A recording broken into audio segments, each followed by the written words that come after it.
do this together. So she's been You guys training. have a scene for when it's your turn, they call you up and I'm just. It's actually two events. We've got like a 5K on Saturday and then the.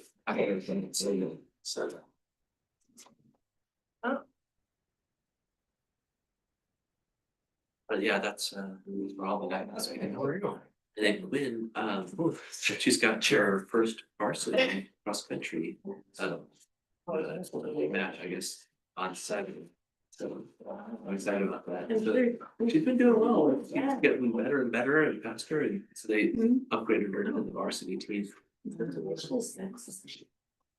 Yeah.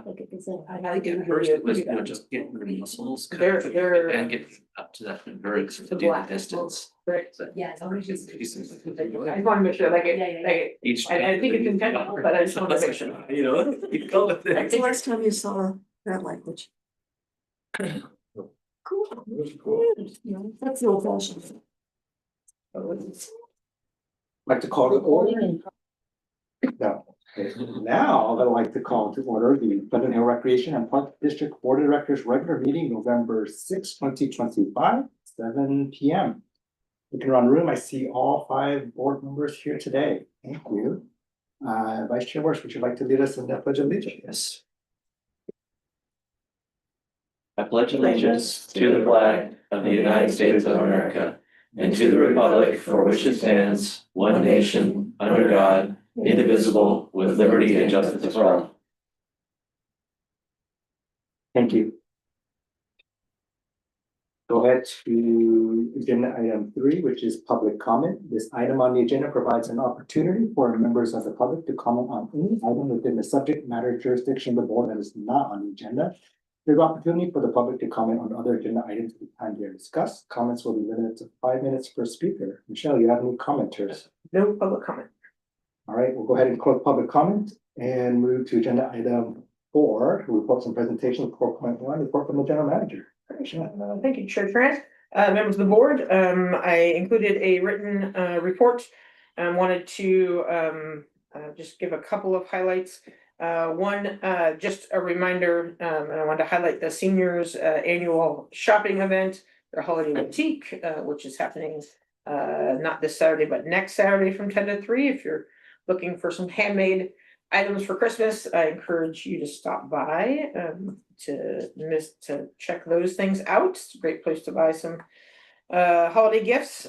Also wanted to highlight our preschool program and the fact that we have some very cute children in the GM report that are doing some art appreciation. So starting and so I think the staff with this brand new program have been very creative, and it's been a really great program for those TK students and kindergarten students in the afternoon who might need something to do after school in the morning.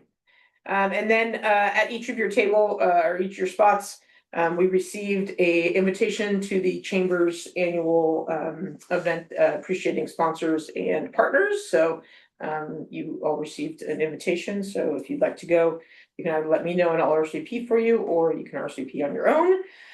That information is there. And just a shout out and thank you to the special events team. The last time we had a board meeting, it was a day before the Haunted Trail. It was a smashing success. I was there for, about 15 minutes after it started, quote unquote, and the park was already full. And it was a great event, as always, and lots of community participation. So that was fabulous. I think there are a number of families who are like, it's a long line, just go around that line and go to the next one. just come back around and hit the ones you didn't. So that's kind of what needs to happen in that, because some of our newer booths had some intricate things going on, but they learn each year. So with that, I just wanted to thank staff for that, and all the board members who I saw there. And I know many of you were able to make it out, and so that was fabulous. But with that, I'll take any questions. I'm gonna open it for questions or comments. Please. It's okay. Yeah. You look like they're in.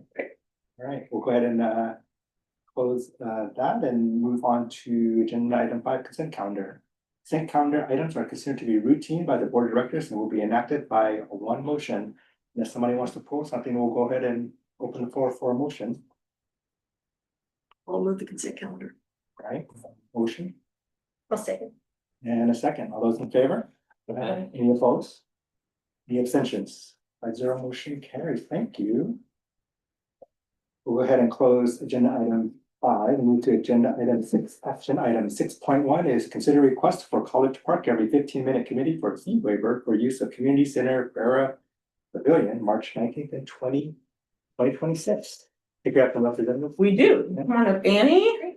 So we have Annie, and so in front of you, which actually I got after, you as well. You can introduce yourselves. So Annie and Lisa are here on behalf of the Every 15 Minutes committee to request the district sponsorship for use of the room at the community center so that they can have their program. And she will explain that in a minute. But I wanted to say she did write a letter that didn't make it into the packet, but I put it in front of you as well as put it in supplemental materials. But turning it to you. Yeah, so my name's Annie. I'm the coordinator for the Every 15 Minutes program this year at College Park. And this is Jen Bartlett, co-coordinator. Ish. Right hand man, right hand woman. So the community center has been a huge help through the years, providing a space for this program. I'm just curious if everyone here is familiar with the program? Okay, great. So this, what I passed out was actually what I found in the archives of the drive, which was in the Outlook publication from 2018. So someone here wrote it. No, at the city. So yeah. Oh, at the city, Yeah. got it. Mhm. Yeah. Well, I thought it was a great depiction of the program. So we have cast members that are the living dead. It's a simulated 2-day immersive program to address the impact of driving under the influence. And there's a simulated crash scene on the football field, and there are 30-ish cast members that are, we call them living dead, and they participate in the crash, but they also participate in a program, and that's part of the community center.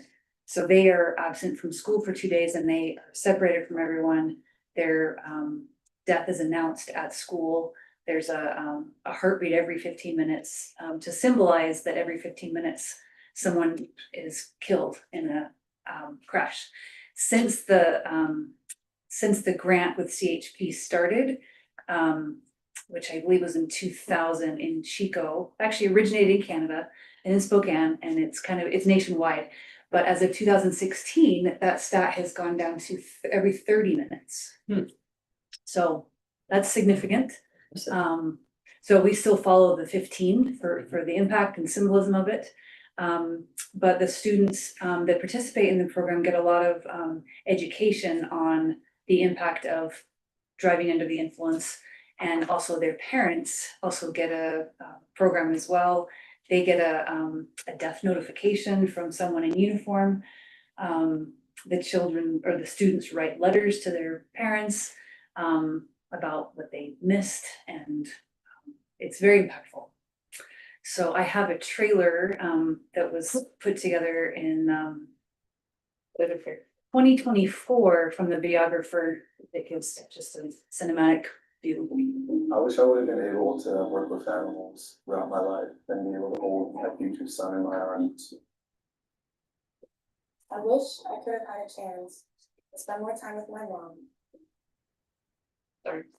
I wish I could have seen my siblings grow up. I wish I would have been able to fulfill my dreams in life. I wish I could have walked the stage of graduation. I wish I could have gotten to say goodbye to my little sisters and become a music teacher.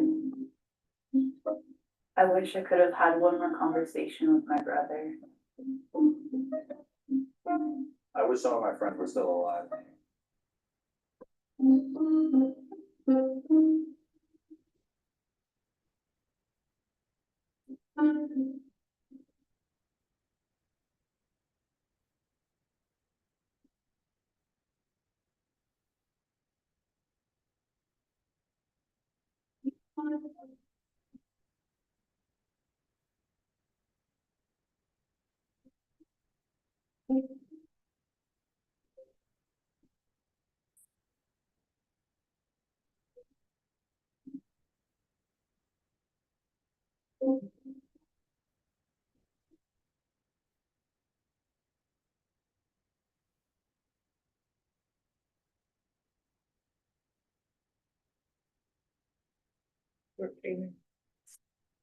So the community center is a vital piece. It serves as a place where the students check in and drop their belongings. It also serves as a, what we call a command center for the volunteers to check in. We have, I'm gonna say almost 75 volunteers on the crash scene day, including contractors, fire, police, genre trauma unit, and there's a helicopter that comes in. Anyway, so we have a check-in place at the command center. And then the volunteers do the crash scene, and then we host a lunch there after for the first responders. And then the students spend the night there, and it's crucial for the program. It's very helpful. Other schools that do this have to do hotels or other places, and we're just really fortunate that the community center is within walking distance of College Park. It surely makes it convenient, and it's been historically something that they're very grateful for. So. It happens every 2 years. Happens every 2 years, and it's just for juniors and seniors at this point. And just I got the value of the donation and our sponsorship is about $1,700. That's how much the room for the amount of time that they use it. They are there overnight. So just so the board knows that. And the request today is for the board to support a sponsorship of this program through a fee waiver for use of the community center. Why don't I open it up to questions from the board? Any questions? We'll go ahead and take public comment on this. I have no public comment. Okay, we'll bring it back to the board for any comments, discussion, or thoughts. Yeah. I attended the crash scenario 2 years ago, and also the second day. Memorial, Yeah. and it was, you know, I'd heard about it. My kids participated at a different school, but I wasn't there, you know, observing or anything. And it was, as you say, very impactful. It's something that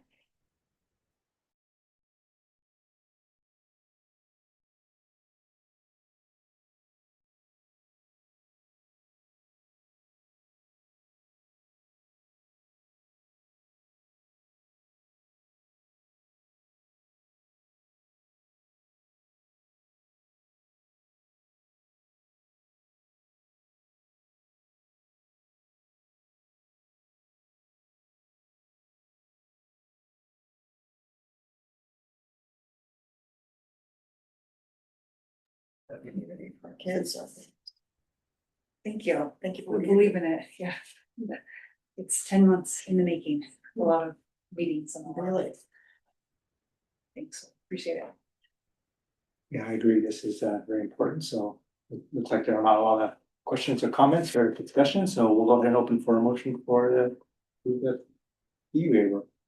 I'll go ahead and make the motion that we provide a fee waiver for use of community center per pavilion on March 19th and 20th for the College Park every 15 minutes. We have a motion. A second. Second, all those in favor? Aye. Any opposed? Any abstentions? 5-0, motion carries. Thank you so much for Thank doing you this. so much. Thank you for your support. Appreciate you guys coming out. Excellent presentation. Thank you. yeah, thank you. Going to close agenda item 6.1 with agenda item 6.2. Discussion and feedback regarding proposed 75th anniversary celebration. Thank you very much. I'm gonna ask Jen to come up because this is her item. As Jen's coming up, as the board may or may not know, we have our 75th anniversary on January 19th, 2026.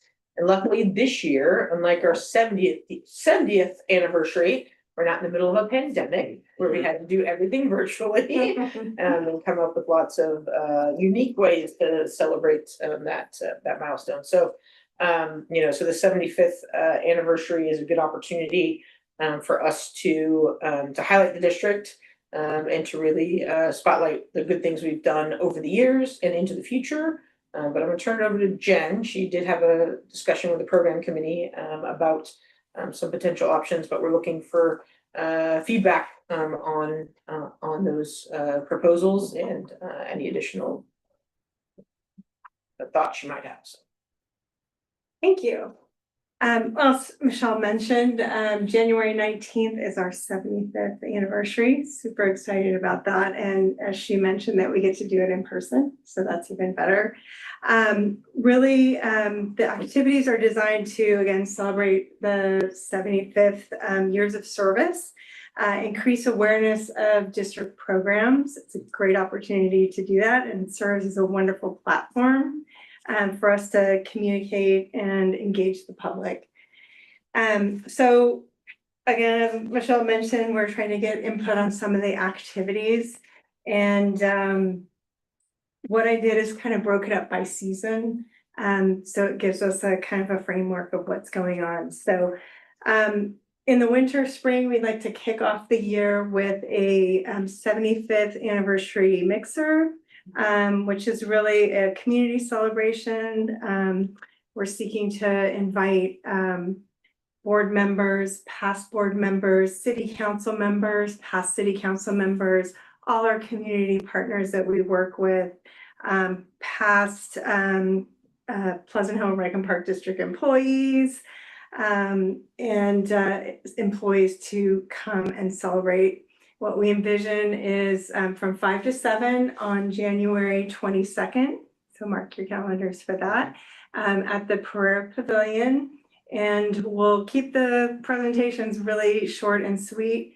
And I envision having a slideshow background talking about, not only our past, but our present, what's happening now and all the great things we're doing now.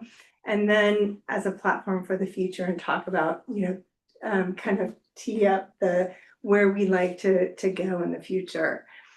So that would be in January. It will be invite only. So if there's particular people in the It can't be invite only. I mean, we'll send invitations, but it's open to the public. But it will be a Brown Act event because we'll be discussing the district. And so so it will be, so we'll be posting that event, which is one of the reasons it's on a board meeting night. Oh, gotcha. So we'll figure all of that out, but because all of you will be in one room and we'll be discussing the district future plans, it will be a Brown Act. So, but we will send out specific invitations. Thank you for clarifying. And then February through May, it's I'm looking at doing a social media campaign celebrating 75 years of love. Let's see, share the community. It's like timeless parks, timeless memories, where I do community outreach, talk to different people, maybe do short videos of people talking about what they love about the district, maybe a particular employee or a program, and post that on social media. It'll also be posted on a special page on our new website, where people can go and see kind of the activities and what's happening. In the summer, again, a lot of social media where I'll do trivia. I'm still fleshing out that idea where people might earn points and get swag, that kind of thing. So I'm open to ideas, but that was one idea. And then for the fall winter spotlight, I'll either dedicate the entire issue to the 75th anniversary. I'll certainly do a spread about the district and celebrating 75 years, which is incredible. And just highlighting, again, past, present, and future. And then kind of ongoing throughout the year, just kind of different commemorative elements would be, of course, a 75th anniversary logo, which we'll see on emails. I'll send that out to you. Just any district communications, we'll have that new logo. We'll change our profile on social media, on our website.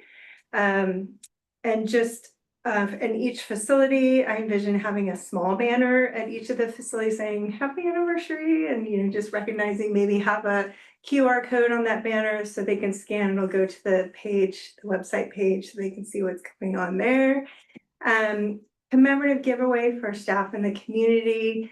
I'm thinking of a 5x5 car cling sticker So they can remove it once the anniversary is over if they want, or they can keep it. And then instead of t-shirts, just kind of as a cost saving measure, to do a really nice magnetic pen that they can wear on shirts or a hat or whatever they want to do. That will show pride in the district and celebrating 75 years. And then I will work with the different departments and seeing what kinds of things they want to do to celebrate. Was meeting with our aquatics manager and we were brainstorming different ideas. And preschool is always wonderful to come up with something.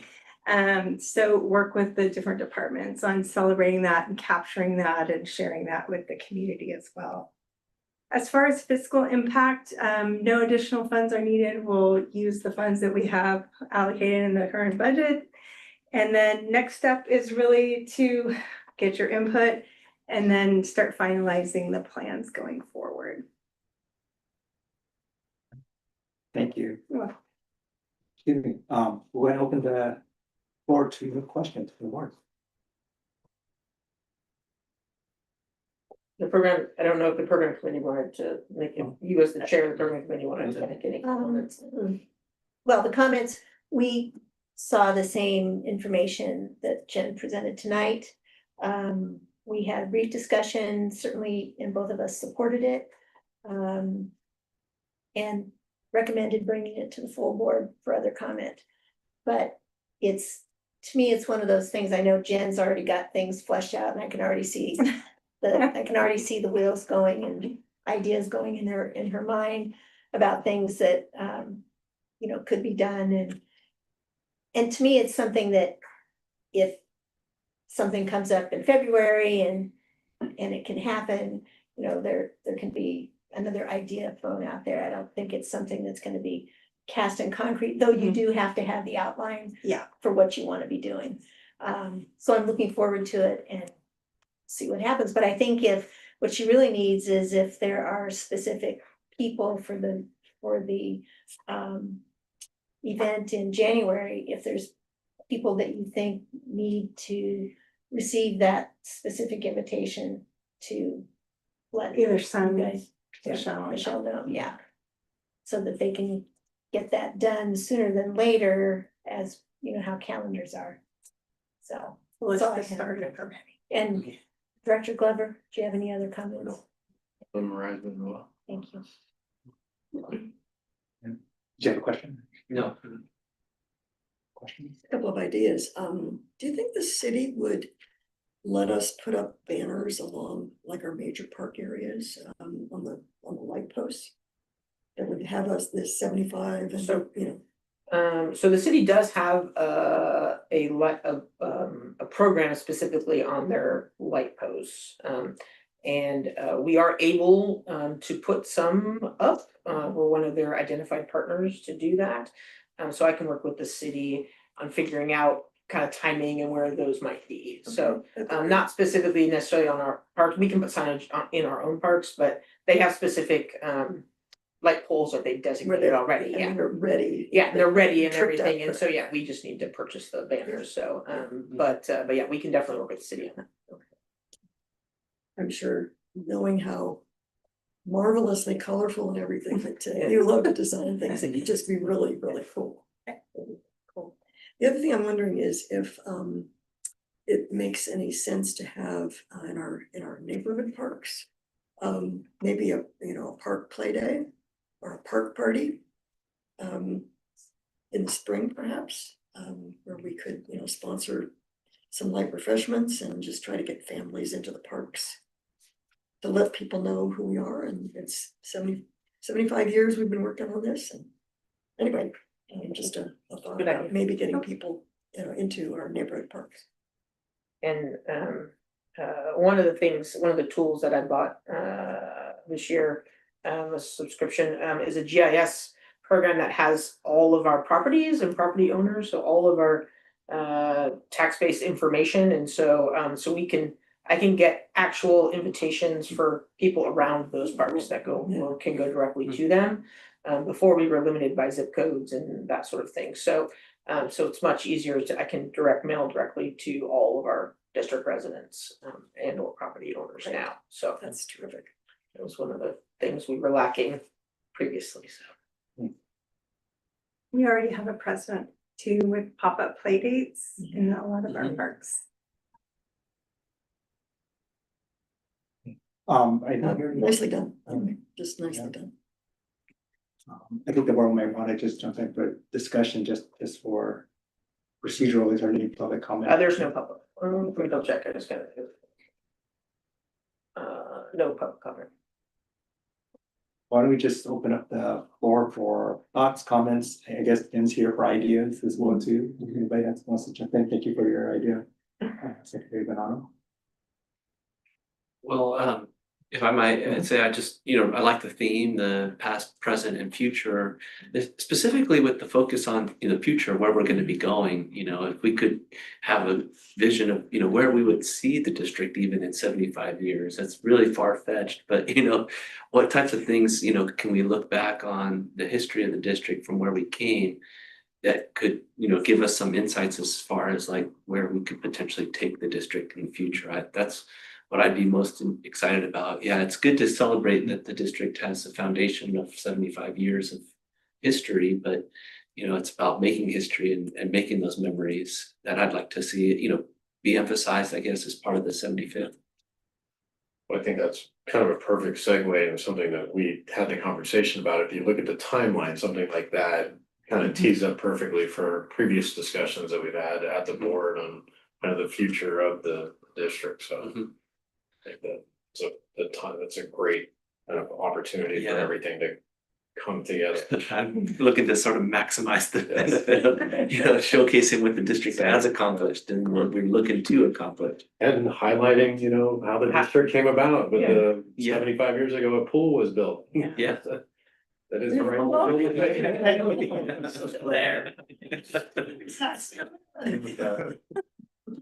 Well beyond a peaceful life. Would it be an opportunity maybe to get, the History Society kind of engaged in some ways? Like they have, maybe some historic photos. I don't know what there is. You have photos of the pool? Yeah. When it was first opened? We have some, we will dig what we have up. Yeah. So, and we'll work with Denise. Denise is our best bet on that. Rogers Ranch has. Okay. Yeah. Good. Yeah, if there was a group of folks that were in front of it, I'm sure that our board members would recreate that opening again, that photo, if you want to include that as well. Any other thoughts? No? I had one sort of suggestion, so that under the community engagement campaign for the campaign tag, are you wedded to that particular campaign tagline? No, nothing's set in stone. Yeah, I was hoping on the same lines that Eric was just saying, if the general theme is past, present, and future, so that having a campaign with that kind of tagline is looking backwards mostly. And so if there's a way to have a tagline that's more encompassing, because we're not, there's a particular history about it, but I think, we have news stories being formed all the time, and so my daughter and I came up with a couple other ones to kind of think about as well. That's sort of more broad, more inclusive, but it's like storage, right? So things like 75 years, where your story becomes part of ours, or something along the lines where people will have their own memories and it could go back 75 years, but people could have very more recent ones. So I think sort of having a tagline that has that sort of past, present, future connotation that's more broad, I think might be helpful. Can you repeat that again? Uh, I can write it down. Where your story becomes part of ours. You put it right in front of it, like 75 years, something apart, whatever. But that's a suggestion. I just wanted to sort of broaden that a little bit more. Other ideas, and this is our opportunity from the board to input into this. I'm looking forward to the fun fact trivia, you know, and that, you know, there's probably gonna be some pretty unique elements of things that, you know, we don't know. They might dig up that, you know, it could be very, you know, difficult for people to have known. I say, wow, that's a pretty interesting fun fact, yeah. Can we, building off of that one, combine fun fact trivia with like, fun things to do in the park, like a geocache or something where people can visit parks to find answers to different. Like components? scavenger hunt a little Maybe bit. a scavenger hunt or, you know, how- so Contra Costa has a bike challenge where Mhm. people snap photos of places they've been to in order to fill out a bingo card or whatever, and maybe the library does something similar as well too. Yeah. But that might be a way to get people to the parks, like, you know, take a photo of the geocache that you found on the trivia question. And if they fill out their bingo card, we'll give them, I don't know, whatever commemorative thing or whatever it may be. Yeah, when working with the Civic Action Commission for celebrating this city's 60th, we had a scavenger hunt, which was like a bunch of QR codes that, you know, we would go around and, you know, places of interest within the city that had that, you know, kind of same type of feel to it. So, you know, maybe there's an opportunity to, you know, get people out to the parks as you had suggested, you know, and get them exploring as well. Partner with that lady that does the rock hunts. Oh, yeah. The same Yeah, thing. one people had a I bunch was of rocks in the. thinking- and say, these are the coordinates. I thought of that. Themed rocks. Pleasant Hill Parks. Yeah. In the park. And put it in the parks, yeah. Sure, she's a lot of them. Yeah. She does, I Yeah. haven't found one yet, she does. Mhm. We found one on accident when we were doing our staff egg hunt. That had gotten It's a rock. community center. But yeah, I think, you know, getting people out in the parks, I Mhm. think is one of the things we really want.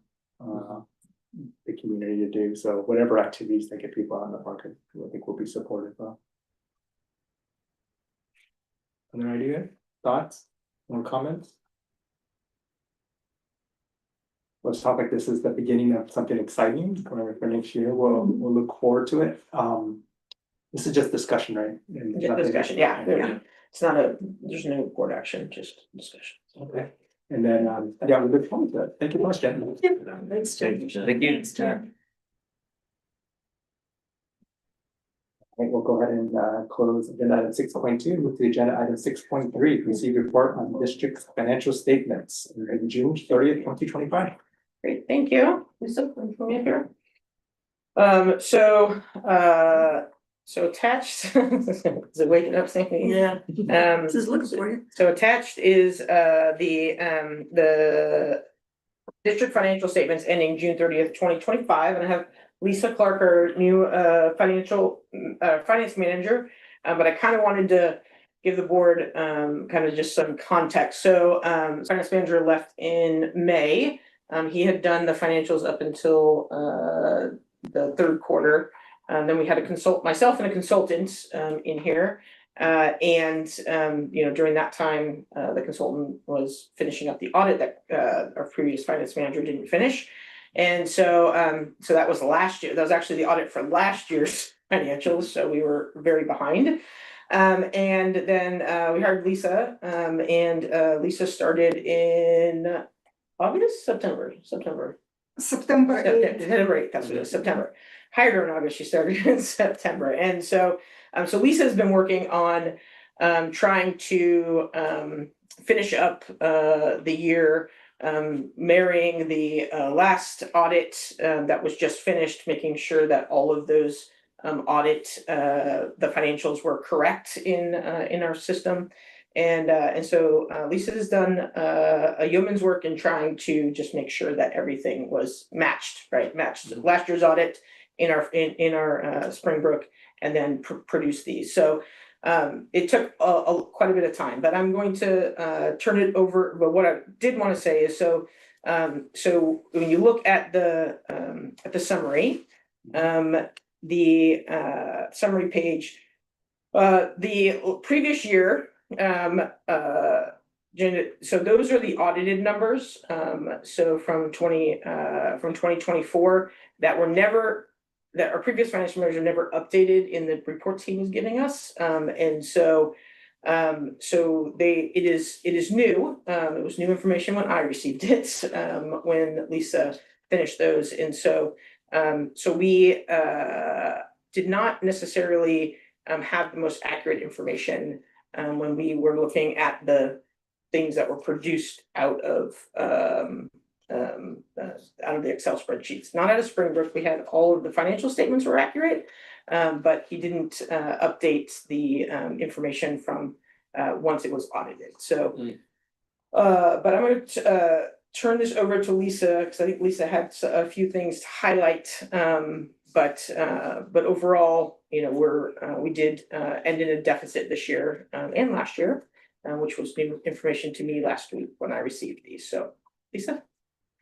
Yes, thank you, Michelle. Well, pretty much in terms of the financial standing, so I'm talking about June 30, 2025 numbers, so are a few months ago at this point. But overall, the district is very comparable to the financial performance as it was in a prior year, 2024, 2024, so 23. So yes, there was an increase in revenues of $500,000, but that also was absorbed with pretty much the same increase in expenditures, with the overall loss similar that was fiscal year before of $200,000. For these districts, one of the main, I don't want to say concerns, but the challenges will be a cash flow. The district heavily relies on a property tax to finance its operations. The property tax would comfortably cover somewhat 6 months of operations. The rest of the year remains on the revenues generated by programs. So there is a risk in that regard as to the available cash to cover critical operations, which are payroll, check runs, as well as pension-related liabilities and the debt service payment. As of right now, in terms of the largest liabilities that we have to consider in order to sustain the operations remains, of course, pension liability, which is,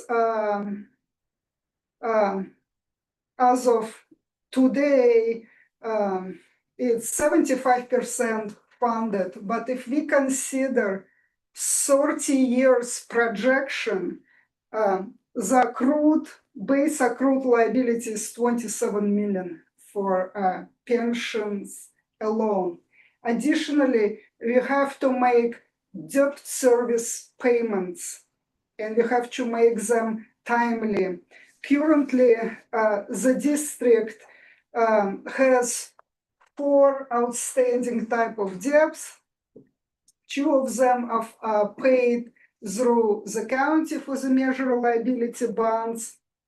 That liability is $32 million outstanding paid from the county, through the county. And we have Oak Park loan, as well as the 2013 certificate participations that's paid directly out of general fund. That liability unpaid to be paid in a future for both principal and interest payment is, as of today, is $5.6 million. So availability of cash is one of the things to consider when planning the expenditures for future operations, keeping in mind that our payroll costs, vendor payments, as well as expenditures on the call cards to sustain the operations in the program are contained within these cash restricted parameters. And of course, in terms of bringing more cash in, I think the district needs to explore for additional sources of funding, so we are not restricted within the property taxes and programs that we currently run. So, but overall, as of today, the situation that the fiscal year 25 loss is comparable to the prior year, at least the district is not losing more money, but goes towards the financial recovery, which is achievable as long as the costs are contained, given the situation that number one mission is to serve the public, to serve the people. So we can completely restrict our programs in terms of the costs. But And our, just to jump in, Lisa, so, you know, we've known, you know, I mean, we've operated our budget on 50% property tax and about 50% programs. I mean, that's what we've done. Our budget has been that way. The last few years, you know, we've seen some astronomical, some costs that have gone up higher than we budgeted. And so, you know, so we're definitely looking at, you know, in this fiscal year coming, you know, we're just finishing up the reports for quarter one is, you know, what can we do? I've scheduled a budget committee meeting with the two members of the budget committee for next week to kind of talk about kind of where we're at, look at that changes that we may need to make now to kind of make sure that we don't end up in this position next year at this time. So, but with that, you know, this is just for you to receive the report. There's nothing that we can change. It happened. Yes. And so, but I think I am I'm feeling much more comfortable with the numbers. Lisa has definitely dug in and found a whole bunch of things that she is fixing. But that is kind of where we're at. With that, I'll take some questions. I'll go ahead and open Where to start? sort of questions. Ask me. Questions first. Question. Well, it is one of the reasons why I had requested a budget committee meeting. This was pretty concerning. One question, just a general question, is why, you know, our tax projections are usually pretty conservative. And yet this time, for the first time that I can remember, we didn't even meet our conservative projection for tax revenue. Any idea why that was? I do not know. Yeah, so we've only increased it 2%. I'd have to look at what last year was as far as on the secured taxes, but I don't know why. To Lisa's point, there isn't more money coming in. There is not more money coming in that we know. We did increase our, so this year we're increasing our, we did the review of our lighting and landscape assessment 6, and we're getting about $100,000 additional there. And so applicable to last fiscal year? No, for this fiscal year moving forward. Yeah, the new tax rules was about $100,000 more than we did previously, because for some reason, previous when we had done it, and we were doing it in-house, I think I mentioned to the board that it was maxing out apartments at 50 apartments, and so anything over 50 wasn't being assessed, which isn't consistent with But we're not making it retroactive. right. So you can't make it retroactive. So no, there is not. But I know, you know, one of the things Lisa has expressed an interest in looking for grants and other things for us, and has. Are these the other sources of revenue? Yes, the other sources of revenue, so yes. You know, Lisa did come from a city which is a little different than ours, so, you know, there's not, we're that, and one of the things that, you know, did hurt, or has hurt this year, was our sponsorship revenue was down significantly, which I'm not seeing bounce back anytime soon because of the economy. You know, but, you know, that took a significant, well, events did a nice job of curbing their expenses, to compensate for that. You know, in years past, you know, we've had double that amount of the amount of sponsorship revenue, and so, you know, hopefully we'll get back to that at some point in time. But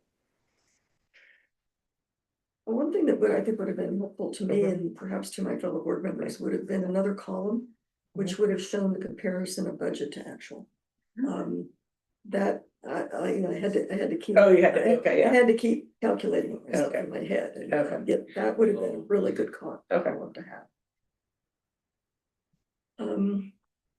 I guess my overall reaction to this is that our revenues are down or less than what we had anticipated, certainly from the tax side, but that our expenses,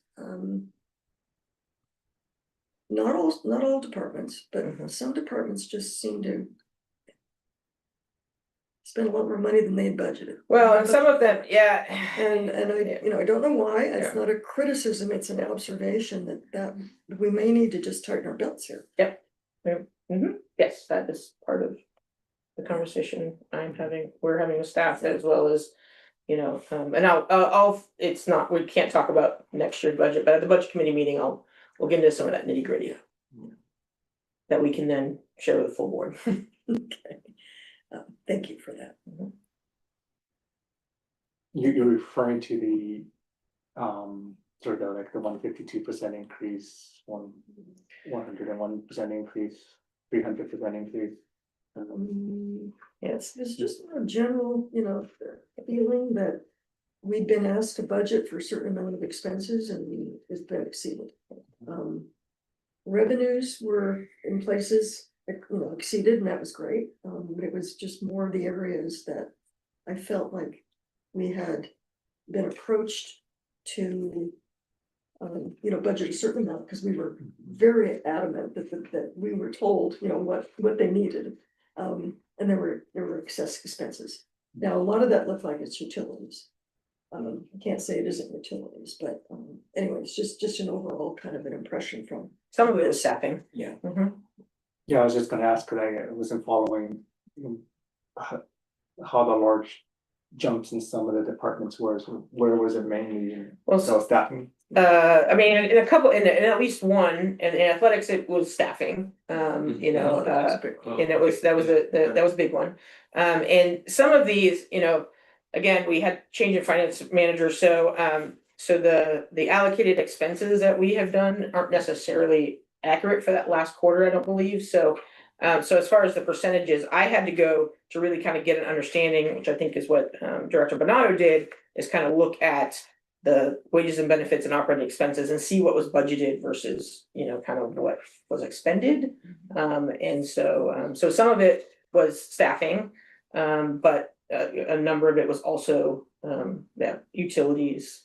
You know, the county charges for our election went up significantly. And so, you know, because we did have, you know, we budgeted for that, but they always, the county bills us on actual incurred expenses. They take all their expenses and they divide it by who had an election. And so that was higher than anticipated, as Lisa noted in her report. Do we have a sense of sort of that pie chart of how much the staff benefits is of the total pie?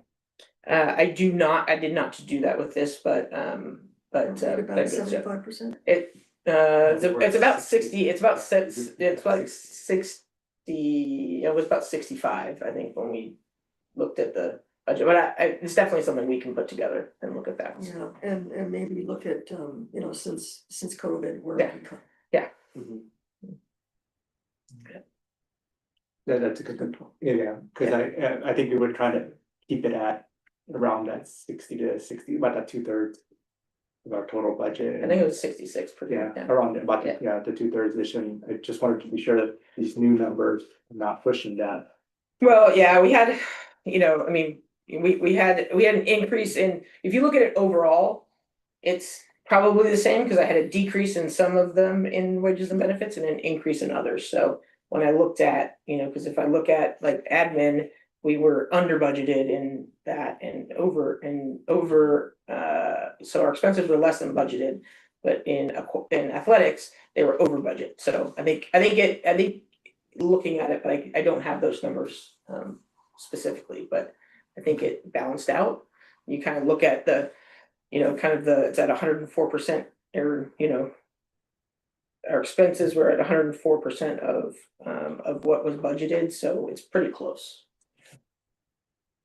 Maybe we can just get an updated graphics with it, and that'd be helpful for us. Yeah, and then maybe I wasn't able to walk through a story as you did for the 2024. So 2024, at Q4, the financials that we were given had a surplus, and so this is not a surplus anymore.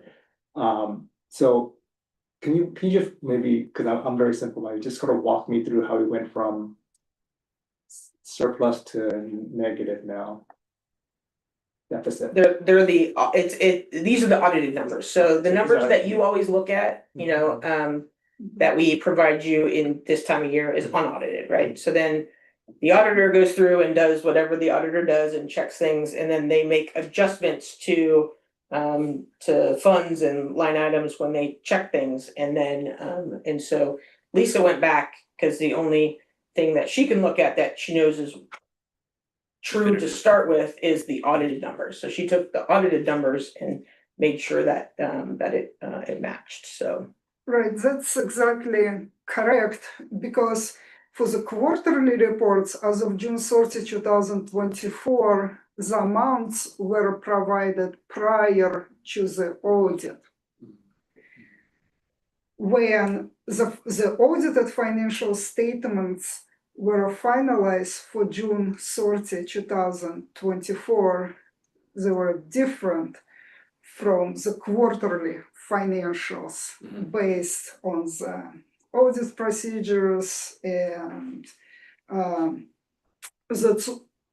amount, it's resulted in an amount that were verified based on the audit procedures, as when the quarterly fund reports were provided were preliminary numbers prior to the audit. I understand that component, and I understand there's some adjustments that are made from unaudited to audited. What I don't understand is that difference is $1,000, and so that's not a small adjustment in my mind. That's a big adjustment, and so I'm unclear in my mind where we are unclear I am unclear as well, and I don't think we're going to get an answer to it. Although Lisa tells me it's within the margin of error, so even though it's a large amount for us, it is within the, what did you call it? In terms of the materiality, the yes. Amount will still be materially fairly stated within the US GAAP.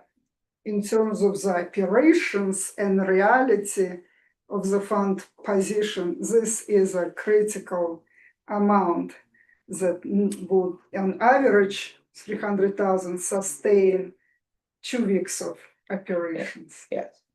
Yes, we are concerned, and yes. I can't give you an answer. Lisa's dug into it, and you haven't given me an answer other than that. This is what was audited. This is the audited numbers, and so the audit that we all looked at, and in the way that is presented, it's presented very differently, and so I didn't know that this was what this was, and so. Is it possible to get that comparison to the Q4 that Chair Tran is talking about? We can pull that. Be able to see where the differences I can. I know we know where the differences. I can tell you where the differences are. Yes, because we can look at that. So it could just be a matter of presentation, but Yeah, yeah. Yeah. It's I mean, I get It's, small yeah. differences, but this was, Yeah. yeah, Yeah. this is like, what? Part of the differences Mhm. were unrecorded transactions, for instance, so, Unreported transactions. yes, ma'am. So there was for some reason in January, there was a change in how our previous finance manager was doing the insurance specifically. So and so what was happening was it was coming out of our cash and it was going into liabilities, but it wasn't hitting our expenses. So there was a $450,000 expense that didn't hit that in the ones that we saw. So thank you for reminding me, that is the largest one, is that we were paying it, but it wasn't showing up in our financials. And so that was the largest one, and that is really pretty much what that was. Lisa has fixed it. Yes. And so. Yes, those being Yeah. fixed. So I know we can't talk about next year's budget. Yeah. But just sort of reflecting on this fiscal year and the prior fiscal year, sort of decision making that has happened in terms of capital improvements and all the other stuff. Sort of in the context that we were operating in as a surplus. And taking your comment from, I think, the prior before about sort of lots of monies going into capital improvement, do we have sort of a sense of how much extras that went into that based on our sort of general? Well, we didn't put any extras in last year or the year before. It was 2023 was the last time we moved a large amount. And so there wasn't any surplus movement of that in the last couple of years. 2023 was the last time we did that. And Lisa and I are working up all of these things to have a conversation with the budget committee on that, because we do need to look at and most likely make some mid-year adjustments. It's on the agenda. Okay, I was just trying to get a sense of, because at least in my decision. No, it was hopeful, wasn't it? We bought capital improvement stuff out of our operating account and we just get reimbursed. Yeah. Maybe that would help, but. Maybe that would, that's for the future, but I wanted to sort of understand, because our decision making had been based on sort of a rosier, a different picture. And so, I just think that we can better understand, I was hopeful that way too, but I knew that we weren't doing that anymore. Fair enough. Other comments or questions from the morning? Well, I had that takeaway as well. There are some of these expenses which I don't know that are necessarily totally under our control with the utility expenses, other than, we might estimate what those increases could be. I think, that seemed to hit everybody equally across the board, and that was maybe part of the reason why these expenses had increased, or just increased costs for some of those uncontrollable types of expenses that we have incurred. So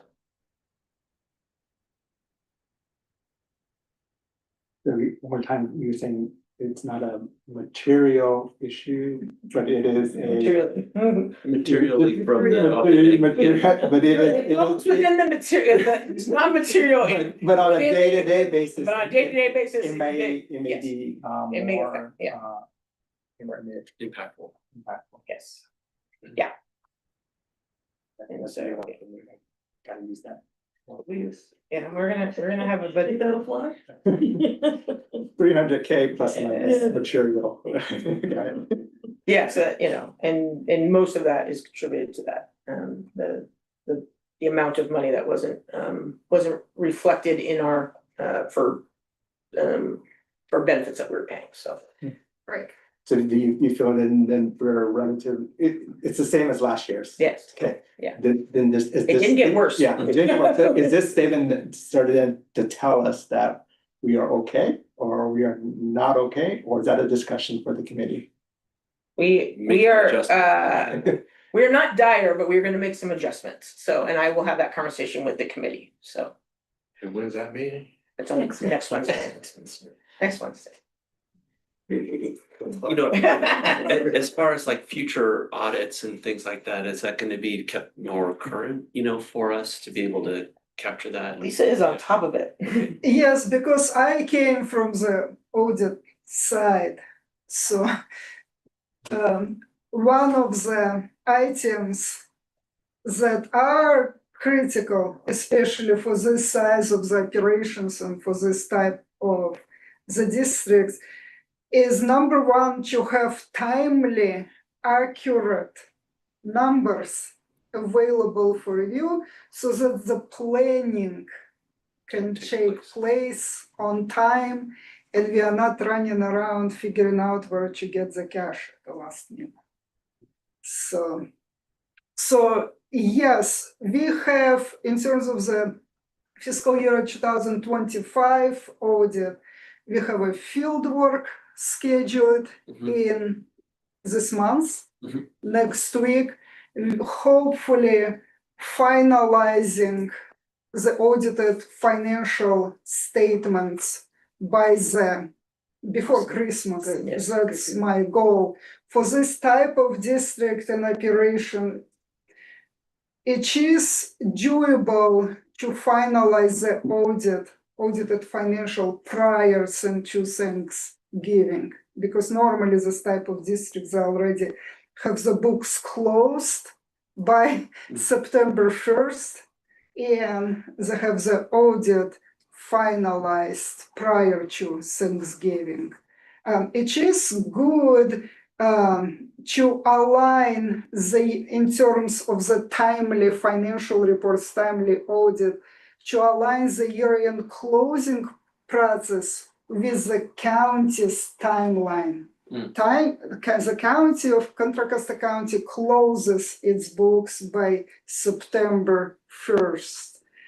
What it means for the districts is to plan ahead to close the district's books by September 1st, finalize the audit, and have reliable information, good numbers available timely. And then, yes. That sounds great. Can I ask, you had mentioned the alternative revenue sources, is that going to be discussed in the budget, or where does that going to be discussed? No, we'll come back in the future with that, so, yeah. But, To the whole board, is that, or yeah. to a committee, or? It'll eventually come through the budget committee, but yes, but it's not gonna be next Wednesday is talking about current status, got so. it. Yeah. All right, Yeah. other, Well, no, I just will say, you know, it's good that, you know, there were some departments really that came in under, you know, expenses that really helped to, you know, keep us from being in a worse situation. I just was concerned, you know, one of those was building and maintenance, you know, they didn't spend what they had, you know, budgeted, and That'll be discussed. yeah, that they, you know, that were deferring things that may need to have been addressed. Yeah. Yeah, we can have that conversation. Definitely not referring things, but yeah. Okay. other questions, discussion? Any public comment on this one? No, there's no public comment. All right, since we're just receiving this, thank you so much for your presentation. Thank you. Yeah, thank you. Yeah, Thank you so much. appreciate you Yeah. digging in there. Thanks. Thank you. Lisa.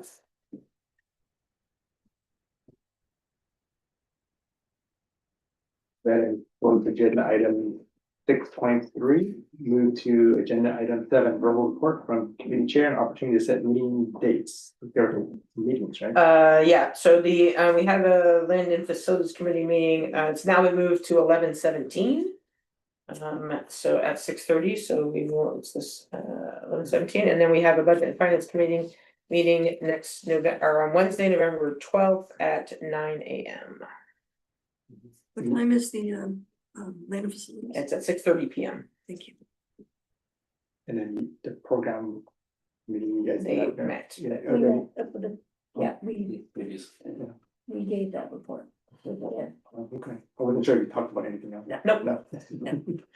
Got it. All right. Okay, anything else on that?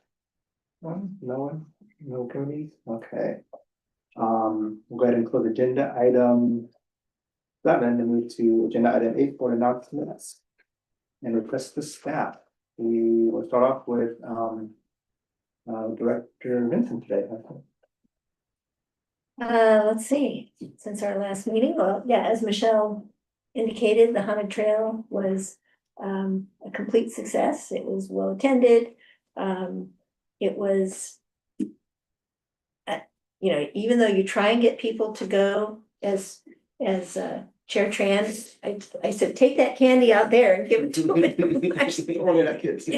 But people like to queue up. But it was, the weather was perfect. It was an awesome event. So it went really well. And I know that a lot of people did a lot of work. So thank you to the staff for sure. It was great. The next day was the Rogers Ranch Harvest Festival, and it did rain a little bit, but it was also well attended. We were down there early. But it wasn't, I mean, the misting was kind of dust control. It wasn't, well, you were parking cars. Yeah. But it was also well attended. I don't think the rain came down too hard. I saw you there, but I don't think, yeah, it wasn't bad. And then we also last Friday took advantage of one of the senior center events and went to Oktoberfest at the senior center, which was a nice meal. You could select a hot dog or a sausage, and it had all these different salads and little tastes of 3 different kinds of beer and some strudel for dessert. It was well done. So we attended that and ran into some neighbors that we hadn't seen in a while, so got to visit with them, and then met some other people sitting at the table. And it just, the senior center staff was in and out of the kitchen, cooking and serving and bringing different beers out and asking if you wanted anything else. They were on top of it, and they also did an excellent job for that event. So it was, you get the opportunity, if they do something like that again, it was a lot of fun, and the food was good.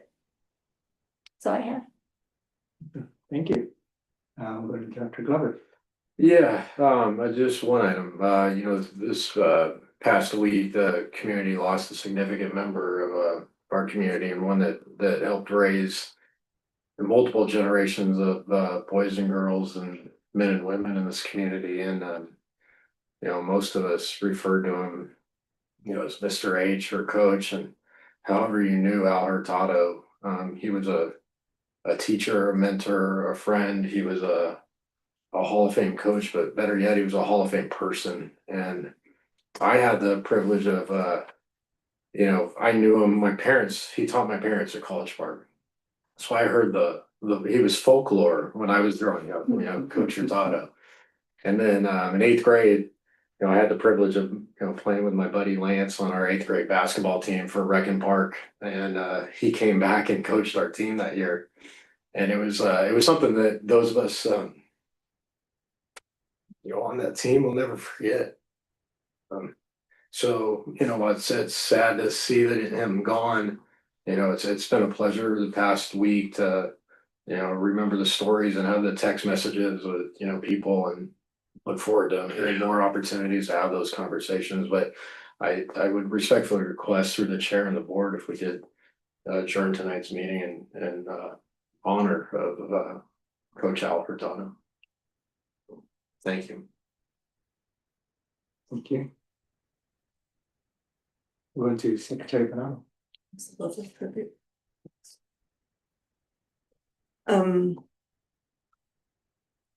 I've been away most of the activities you guys are describing, so I'm happy to hear things once in a while. I'm looking forward to Derek's discussion about the Haunted Trail. That must have been a fun one for you. I've had a request from a member of the public that as the hospice tree people are considering a tree, if the district would be willing to offer up the beautiful old oak that's over by the picnic area in the park here. I don't know if that was one of the ones that were talked about or not, but it's a beautiful little tree. Anyway, I've done my duty. I've spread that, and that's it. Thank you. Go to Vice Chair. I was at the Haunted Trail and this time as a spectator instead of a participant. Yeah, I came in a little bit late, so didn't see necessarily the people queued up, but I was just really, surprised with how much, this program has grown. Since, I looked back as where it started out of kind of having to be creative in COVID with something that we wanted to provide for the community members, and we weren't able to hand out candy. And, every year we get more people and we're still running out of candy. And, it was just really neat, this social distancing that we had to do previously, getting people queued up and going through in groups. And now it's just a little bit more of a free for all, but each year it continues to grow, and it's something that I've really enjoyed, being a part of. So looking forward to next year's as well. And then the following day, with Rogers Ranch, although the weather didn't quite participate, I felt like it was a good turnout. And, I think that the parking was very well organized because of the contributions there. We had everybody, running a tight ship, but that was a fun event as well to participate with. Hoping that, we can, have more of those types of activities with Rogers Ranch, because they're doing some really wonderful things there. So, and outside of that, I don't have anything else in terms of announcements. Thank you. I just have a few. I just want to congratulate Michelle for the first step in the rezoning for Recon Park. Still has another reading to do, but hopefully that will get through, and maybe know me what happens. So congrats on the first step. Thanks, Michelle. Also had fun at the Haunted Trail. I kind of cheated and just came in my white coat, but it seemed to match. So I decided, yeah, it was okay. I was debating on whether I should put some ketchup on me or something, but I wasn't sure I was going to get it out. So, but it was great. Yeah, you're right. It gets bigger and bigger. I don't know how many people were there. It seemed like 3,000, 4,000 easily through the nights. I was there pretty much the whole night. Yes, we do run out of candy. I don't know why, but we always run out of candy. Great fun. Also went to Rogers Ranch the next day. Great to see some of the improvements that I haven't seen since they've done the improvements, but it was great just seeing how nice everything looks. And so wonderful time there, even though it's just slightly drizzly. Just a couple of things. This month is Hospice and Palliative Care Month. Just for those who sort of follow these observances, the Commission on Aging is holding a seminar on end-of-life care on next Thursday, the 13th at 10 a.m. So those who are interested, please attend. Hospice of the East Bay, like Michelle was noting, will be holding their ceremony in Concord on the 2nd of December at 5 at John Muir, their Concord campus, and their trees actually in the parking lot of that tree when I go there to visit. And so those who are interested, please attend there. Just one more observance. This is the National Native American Heritage Month. So just announcing that, just in observance for that special group. I will not end in a quote today, but I will say a quote. This is, I'm sure I pronounced it correctly. I think most people say Chief Seattle, but that's not the way to pronounce it, right? I think Chief Seattle, what I understand, but it's been westernized to Seattle, it's sort of that area, but he had a quote. Humankind has not woven the web of life. We are but one thread within it. Whatever we do to the web, we do to ourselves. So things are bound together and all things connect. For your request, with that, I would like to adjourn this meeting in honor of Al Hurtado, as we remember him as part of our larger web. It is 8:13. I'll go ahead and adjourn. And it's all in.